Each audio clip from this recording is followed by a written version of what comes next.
As-tu déjà perçu ce mystère subtil, ce pouvoir silencieux que certains êtres dégagent sans prononcer un seul mot? Ils n'élèvent jamais la voix, ils ne se débattent pas, ils ne mendient ni amour ni attention. Ils se retirent simplement, et l'univers autour d'eux commence à frémir. L'air change, l'énergie se déplace, les regards se tournent, les cœurs s'agitent sans comprendre pourquoi. Car la véritable puissance ne crie jamais. Elle émane, elle irradie depuis un centre que rien ne peut troubler. Et lorsque cette puissance choisit de se taire, le monde entier est contraint de l'écouter autrement. Alors, imagine un instant que ce pouvoir soit en toi. Imagine que tu cesses de réagir à tout, que tu ne t'excuses plus d'exister, que tu choisisses le silence conscient plutôt que la réponse impulsive. Imagine que tu te retires non pas pour fuir, mais pour redevenir souverain. Que se passerait-il si tu cessais d'être toujours disponible, émotionnellement, physiquement, énergétiquement? Voici ce que peu osent te dire. Quand tu te retires du vacarme du monde, le monde entre en crise. Non pas parce que tu lui fais du mal, mais parce que pour une fois, tu cesses d'être manipulable, tu cesses de te justifier, tu cesses de t'offrir en sacrifice, et ceux qui croyaient te connaître réalisent soudain qu'ils n'ont jamais touché ton essence. Carl Gustav Jung disait « Tout ce qui nous irrite chez les autres peut nous conduire à une meilleure compréhension de nous-mêmes. Et si ton absence devenait un miroir ? Et si ton silence révélait la dépendance des autres à ton chaos intérieur? Et si chaque provocation envers toi n'était en réalité qu'une peur de perdre l'accès à ton énergie? Pose-toi cette question avec honnêteté. Qui s'agite quand tu ne réponds plus? Qui se sent menacé par ton calme? Qui tente de te faire réagir, simplement pour se sentir exister? Ce n'est pas de toi que ça parle, c'est eux. Et plus encore, cela révèle à quel point tu es encore lié à leurs jeux inconscients. Tu continues à donner, à répondre, à consoler, à porter les autres, pour ne pas être abandonné, pour ne pas créer de conflit, pour garder l'illusion de la paix. Mais à chaque oui que tu dis alors que ton cœur crie non, tu t'éteins un peu. Tu perds une goutte de cette lumière unique qui fait de toi un être sacré. Et le soir, quand tout s'apaise, tu ressens ce vide, ce trou invisible dans ton âme. Ce n'est pas la fatigue, ce n'est pas la tristesse, c'est le prix de ta trop grande disponibilité. Et si tu l'ignorais jusqu'à présent, je suis ici pour te le rappeler. Ton silence est sacré, ta présence est précieuse, et ta paix est non négociable. Le silence n'est pas un simple retrait, c'est une résurrection. Mais avant de renaître, il faut reconnaître la croix invisible que tu as portée en donnant ton énergie à ceux qui s'y accrochaient sans amour. Depuis l'enfance, on t'a murmuré que pour être aimé, il fallait être présent, que pour être accepté, il fallait répondre vite, que pour être digne, il fallait dire oui, même quand tout en toi criait non. On t'a enseigné que la bonté, c'était l'effacement de soi, que l'amour, c'était la disponibilité permanente. Mais voici la vérité que personne n'ose te dire. Cette disponibilité excessive n'est pas une qualité. C'est une blessure, un appel silencieux à être reconnu, un cri déguisé sous des sourires. Et tant que tu restes disponible à tout moment, pour tout le monde, tu offres ton énergie à ceux qui n'ont même pas appris à la respecter. Tu deviens prévisible, et ce qui est prévisible devient un outil, un bouton émotionnel qu'on apprend à presser quand ça les arrange. Quand ils veulent du réconfort, quand ils veulent une validation gratuite, quand ils ont besoin d'un être lumineux pour combler leur propre obscurité, ils viennent vers toi, et dès qu'ils se sentent mieux, ils t'oublient. Mais toi, tu restes avec quoi? Avec ce silence qui pèse, avec cette fatigue que rien ne soulage, avec ce sentiment flou que quelque chose en toi s'est perdu encore une fois. Tu crois maintenir la paix, mais tu sacrifies ta profonde souveraineté. Tu crois préserver l'amour, mais tu abandonnes ta propre essence sacrée.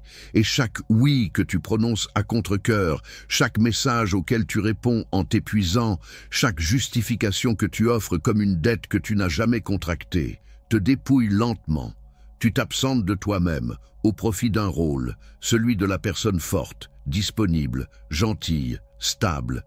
Mais à force de jouer ce rôle, tu n'es plus chez toi. Tu habites les attentes des autres. Et plus tu te rends accessible, moins tu as de valeur à leurs yeux, parce que ce qui est abondant devient banal, parce que personne ne respecte ce qui ne coûte rien à atteindre. Et voici la cruauté de ce système invisible.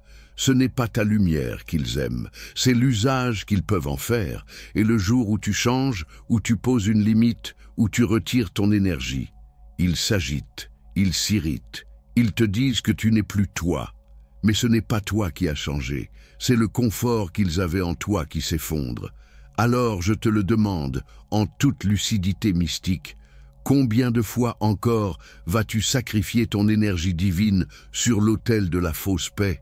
Combien de fois vas-tu diluer ta lumière dans des relations qui ne te nourrissent pas? Ta fatigue n'est pas physique, c'est ton âme qui t'implore de te recentrer. C'est ton essence profonde qui te crie de ne plus te disperser. Et dans ce cri silencieux, il y a une invitation, celle de te choisir, pas une fois, mais chaque jour. Et si le vrai chaos n'était pas dans ce que tu vis, mais dans ce que tu laisses fuir de toi chaque jour? Maintenant, allons plus loin. Parlons de cette énergie sacrée que tu portes et que tu donnes sans conscience. Ce que tu appelles fatigue n'est souvent qu'un cri silencieux de ton âme qui te supplie de ne plus t'offrir en sacrifice. Car au fond, ce n'est pas ton corps qui s'épuise. C'est ton feu intérieur qui se consume dans des dialogues inutiles, des conflits qui ne t'appartiennent pas, des justifications offertes à ceux qui n'entendent pas ton silence sacré. Carl Gustav Jung ne voyait pas la psyché comme une mécanique sans âme.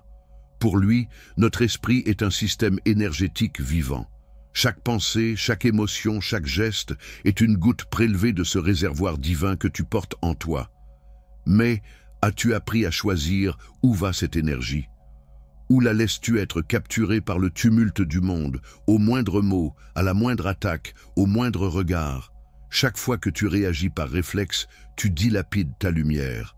Chaque fois que tu veux expliquer ce qui ne mérite aucune explication, tu t'appauvris énergétiquement. Chaque fois que tu veux gagner une discussion inutile, tu perds quelque chose de plus grand, ta paix. Et Jung l'avait compris. Ce à quoi tu résistes persiste. Plus tu t'engages dans le bruit, plus tu t'y enchaînes. Mais voici la vérité sacrée. Tu n'as pas à répondre à tout. Tu n'as pas à te justifier devant ceux qui ne voient pas ton âme. Tu n'as pas à gaspiller ton feu sacré pour réchauffer ceux qui n'y déposent aucun respect. Les êtres émotionnellement épuisés ne sont pas faibles. Ils sont mal orientés. Ils donnent sans discernement. Ils réagissent à tout, croyant être vivants, alors qu'ils ne font que survivre dans la réactivité. Mais quand tu vis vidé, tu deviens vulnérable. Et les cœurs manipulateurs savent sentir cette faiblesse. Ils savent que tu ne dis jamais non, que tu restes même quand tu veux fuir, que tu tends la main même quand tu es au bord du gouffre. Et alors, ils appuient sur les boutons que tu n'as jamais protégés. Et toi, encore et encore, tu réagis, tu expliques, tu réponds, tu absorbes, tu t'effaces. Mais maintenant, écoute bien ceci. Un esprit sain sait retenir son énergie. Il sait dire non, sans trembler. Il sait se taire, s'enfuir. Il sait observer, avant de s'engager. Car le véritable pouvoir ne réside pas dans l'explosion, mais dans la maîtrise, dans la conscience lucide de quand, comment et pourquoi agir. Et cela, seul un être aligné à son essence peut l'incarner. Alors je te pose la question. Combien d'heures as-tu perdu à revivre des conversations que tu n'aurais jamais dû avoir? Combien de nuits as-tu sacrifié à des remords, des colères, des incompréhensions? Combien de fois as-tu ressenti ce poison, l'auto-trahison? Ces moments-là, ce sont des pertes d'énergie psychique, des fragments de ta conscience dispersés dans des espaces qui ne te nourrissent pas. Mais l'énergie psychique, c'est plus que du mental. C'est ta force vitale. C'est ce qui façonne ta présence mystique. Lorsque cette énergie est bien gardée, tu n'as pas besoin de parler pour être respecté. Tu entres et l'espace change. Ta vibration fait le travail que 1000 mots ne peuvent accomplir. Mais lorsque cette énergie est mal protégée, tu deviens invisible, tu deviens fragile, tu deviens manipulable. Et dans ce monde, ceux qui cèdent facilement sont dévorés par les attentes des autres. Voilà pourquoi il est temps de t'observer, de repérer ce qui te fait sortir de ton centre, ce qui t'agite sans raison, ce qui te pousse à répondre, alors que le silence aurait suffi. C'est là, précisément là, que ton énergie fuit. Et c'est là que tu dois œuvrer. Non pas pour devenir froid ni distant, mais pour redevenir sélectif et souverain. Une fois que tu as vu où ton énergie s'égare, une question demeure. Pourquoi continues-tu à offrir ta lumière à l'ombre? Entrons maintenant dans le sanctuaire intérieur, là où le silence devient guérison et la lucidité, délivrance. Il y a dans le silence une vérité qui dérange, une lumière crue qui met à nu ce que les mots, les gestes et les rôles ont longtemps maquillé. Ce que beaucoup nomment amour, amitié, proximité, n'est parfois rien d'autre qu'un échange d'illusions, un ballet de projections inconscientes. Carl Jung appelait cela la projection psychologique, cette tendance à voir chez l'autre ce que l'on refuse de voir en soi-même. Et pendant que les autres projettent leurs blessures, leurs attentes, leurs fantasmes, leurs besoins non exprimés, tu te laisses doucement enfermer dans un rôle que tu n'as jamais consciemment choisi. Tu deviens le sauveur, le consolateur, le pilier inébranlable, l'éponge émotionnelle, le confident perpétuel. Mais derrière ce masque imposé, où es-tu toi? Où est ta propre essence, ta vérité nue, ton mouvement libre? Tu vois ce proche qui ne t'écrit que lorsqu'il est brisé? Ce partenaire qui te cherche uniquement quand il faut éteindre un feu? Ce collègue ou cet ami qui t'admire tant que tu es utile, mais qui disparaît dès que tu poses une frontière? Ils ne se connectent pas à toi. Ils se connectent à l'image qu'ils ont de toi, à la fonction que tu remplis pour eux. Et la tragédie, c'est que tu l'as laissé faire, par peur, par loyauté démesurée, par besoin d'être aimé, même au prix de ton authenticité. Mais vois bien ceci, la plus sournoise des manipulations ne se crie pas, elle se glisse dans le silence coupable, elle s'ancre dans cette impression de devoir quelque chose à l'autre, dans cette conviction tordue que, si je ne suis pas là, l'autre va souffrir. Mais qu'en est-il de ta souffrance à toi, de tes besoins à toi, de ton espace sacré que plus personne ne respecte parce que tu as cessé de le garder? Le manipulateur n'a pas besoin de t'enfermer dans une cage. Il lui suffit de savoir que tu vas réagir, toujours, comme d'habitude, par réflexe, par attachement, par peur. Mais le jour où tu ne réagis plus, où tu dis non, où tu choisis le silence au lieu de l'explication, le jeu s'effondre. Le masque qu'ils avaient cousu sur ton visage tombe. Et soudain, ils ne savent plus qui tu es. Et ce n'est pas toi qui fais peur. C'est le reflet d'eux-mêmes qu'ils voient pour la première fois, sans ton énergie pour amortir le choc. Ta disponibilité permanente leur servait de cache-misère. Ton écoute constante leur permettait de ne jamais écouter leur propre voix intérieure. Ta présence stable dissimulait leur instabilité profonde. Mais dès que tu te retires, leur ombre apparaît. Et là, ils paniquent. Et alors viendront les accusations. Tu as changé, tu es devenu froid, tu n'es plus comme avant. Mais ce n'est pas ta lumière qu'ils regrettent, c'est leur confort, c'est leur accès libre à ta générosité, à ton attention, à ton énergie. Et maintenant que tu reviens vers toi, ils ne savent plus exister sans te drainer. Alors je te demande avec douceur et force, es-tu prêt à perdre des personnes qui ne savaient t'aimer que dans ton oubli de toi-même? Es-tu prêt à ce que ton silence révèle les chaînes que tu n'avais jamais vues? Es-tu prêt à ce que ton calme désarme le chaos des autres? Car voici le paradoxe sacré, plus tu redeviens toi, plus tu perds ceux qui ne t'ont jamais vu réellement. Mais ce que tu perdras en relations superficielles, tu le gagneras en souveraineté d'âme. Et ce que tu libéreras dans le monde extérieur fera de la place pour ton monde intérieur. Lorsque tu as appris à observer sans réagir, tu ouvres une porte que peu osent franchir, celle du silence conscient. Approchons maintenant de ce territoire sacré où se brise l'illusion et où commence la reconstruction. Il existe un silence qui n'est ni fuite, ni faiblesse, ni soumission, un silence habité, profond, sacré, un silence qui ne se subit pas, mais qui se choisit comme un acte de pouvoir. Le monde moderne l'a oublié, trop pressé de tout expliquer, trop assoiffé d'avoir raison, trop bruyant pour entendre le souffle subtil de l'âme. Mais les sages, eux, s'en souviennent. Ils savent que dans le silence, le vrai se révèle et le faux s'effondre. Quand tu choisis de ne pas réagir, tu ne montres pas de l'indifférence. Tu montres de la maîtrise, tu montres que ta paix intérieure est plus importante que l'opinion des autres. Et c'est cela le début de la reconstruction.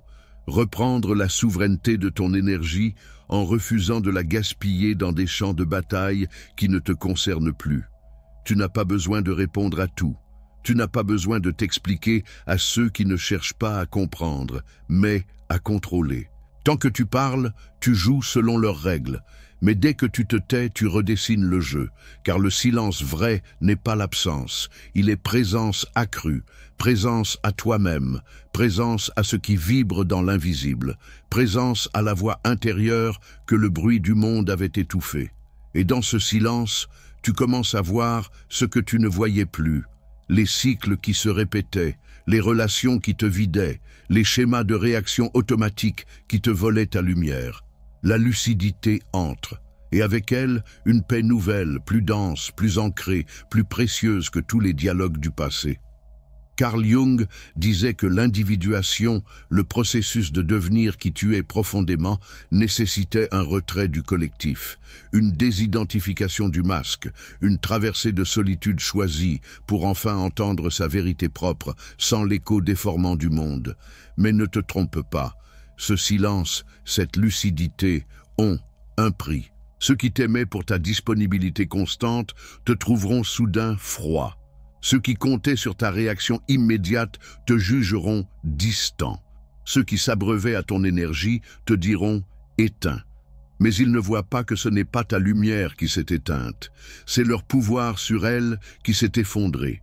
Et ceux-là, peu peuvent l'accepter. Car dans le silence de ton retrait, ils sont confrontés à leur propre vide. Et ce vide leur fait peur. Alors ils l'appellent changement, froideur, trahison.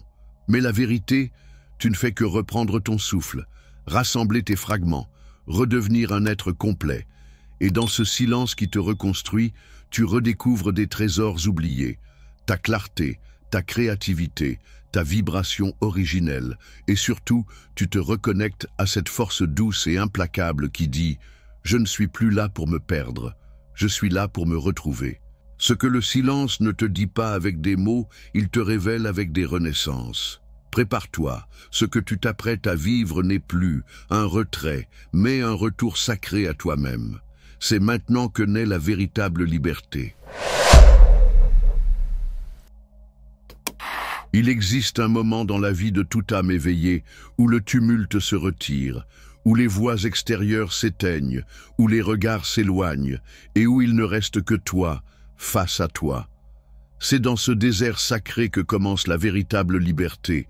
Ce n'est pas une fuite, ce n'est pas un isolement, c'est une renaissance lente, douce, profonde, au cœur de ta propre présence. Quand tu cesses d'être disponible pour tout le monde, un vide étrange se crée, un silence qui au départ semble hurler. Tu doutes, tu culpabilises, tu te demandes si tu perds des gens importants, si tu es devenu dur, si tu te fermes au monde, mais tu ne perds rien, tu t'es purifié. Peu à peu, ce vide devient un espace vivant, une terre fertile où germe ce que tu avais oublié, ta lumière unique, ta voix intérieure, ta sagesse naturelle, ta vérité intime. Et la solitude n'est plus l'absence de l'autre, elle devient présence totale à toi-même. Tu ne trahis plus ta paix pour garder des liens, tu ne te plies plus à l'invisible chantage émotionnel, tu ne dilues plus ta fréquence pour rester dans des lieux qui ne t'élèvent pas. Tu choisis ton silence comme une armure d'or. Tu honores ton absence comme une forme d'amour sacré, et tu comprends alors que le vrai respect naît quand tu n'as plus besoin de te justifier. Dans cet espace reconquis, tu ressens la clarté s'installer là où régnait la confusion. Tu sens la paix s'enraciner là où trônait l'anxiété. Tu vois naître une force tranquille, celle de l'être aligné, de l'âme qui ne quémande plus, mais qui rayonne depuis l'intérieur. Carl Gustav Jung l'avait vu. Pour devenir qui tu es vraiment, il faut quitter les attentes collectives, briser le masque, traverser la nuit de l'âme et renaître depuis le centre sacré de ton être. Et ce que tu découvriras dans cette traversée, ce n'est pas que tu as changé, mais que tu es revenu. Revenu à toi, à ton axe, à ton royaume intérieur. Tu perdras des visages, mais tu gagneras ton regard. Tu quitteras certains cercles, mais tu entreras dans la spirale sacrée de ton expansion. Tu seras incompris par beaucoup, mais tu deviendras inoubliable pour ceux qui te reconnaîtront dans ta vérité nue. Et c'est là que tout change, car quand tu n'es plus accessible à n'importe qui, tu deviens inestimable. Quand tu ne cours plus après l'amour, tu attires la vibration juste. Quand tu refuses de t'expliquer, tu forces le monde à te respecter. Et quand tu t'assois enfin en silence, dans la paix de ton être, le monde intérieur s'ouvre comme un sanctuaire. Là naît la liberté véritable, non celle que l'on crie, mais celle que l'on incarne. Et si tu es arrivé jusqu'ici, c'est que quelque chose en toi est déjà prêt. Prêt à ne plus quémander, prêt à ne plus te justifier, prêt à ne plus t'abandonner pour être aimé. Alors je te laisse avec cette affirmation à prononcer en silence, dans la profondeur de ton cœur. Je choisis de me souvenir de moi, de m'appartenir et d'honorer la lumière sacrée que je suis. Et si ce message t'a touché, si tu sens que c'est ton moment de renaissance, écris en commentaire « Je choisis ma paix ». Voyons combien ici sont prêts à renaître, dans la solitude sacrée, dans la clarté, dans l'amour véritable, celui que l'on ne négocie plus.